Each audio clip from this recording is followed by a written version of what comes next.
నా పేరు జాడ కామరాజు. మా బమ్మిడిపేట విలేజ్. ఇంతకు ముందు రోడ్డు చాలా గతలతో ఉండేది. వెళ్ళడానికి వచ్చేవారు చాలా ఇబ్బంది పడేవారు.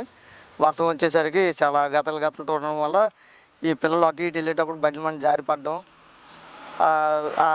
ఏదైనా అవసరం వెళ్ళేసరికి ఏదైనా వెహికల్స్ రావడం వల్ల చాలా ఇబ్బంది పడడం గతలలో పడి. నా పేరు ముద్దాడ అప్పలకొండ, మెత్తూరుపేట అండి. మేము చిన్నప్పటి నుంచి దొంకదోడు మొత్తం రోడ్లు అన్నీ పానాయండి. అప్పటి నుంచి కూడా ఈ బళ్ళు అట్లా ఎడ్ల బళ్ళు వెళ్ళా, బైకులు వెళ్ళా, కార్లు వెళ్ళా, లారీలు వెళ్ళా, తిరగబడిపోవడాలు, చేయడాలు, దెబ్బలు జరిగాయండి. వైఎస్ఆర్ నాయకులతో అప్పుడు మేము ఎంతో బాధపడ్డాము. అందరినీ అడగడం జరిగింది రోడ్లు బాగు చేయమని. మాకు నైట్ టైం అయినా గర్భవస్తువులకి వాళ్ళకి ఇబ్బందులు వస్తాయి, హాస్పిటల్కి వెళ్ళడానికి డెలివరీ టైంలో అప్పుడు అనేసి బాధపడినా వాళ్ళు పట్టించుకోలేదు. ఖాతా గోతులు ఉన్నాయి రోడ్ల నుంచి, చదువుకున్న పిల్లలు కూడా బడికి వెళ్ళడానికి ఇబ్బందులు పడేవారు. బళ్ళు బైకులు కూడా బోల్డ్ మంది చెడ్డారు ఇక్కడ దెబ్బలు తినేసి.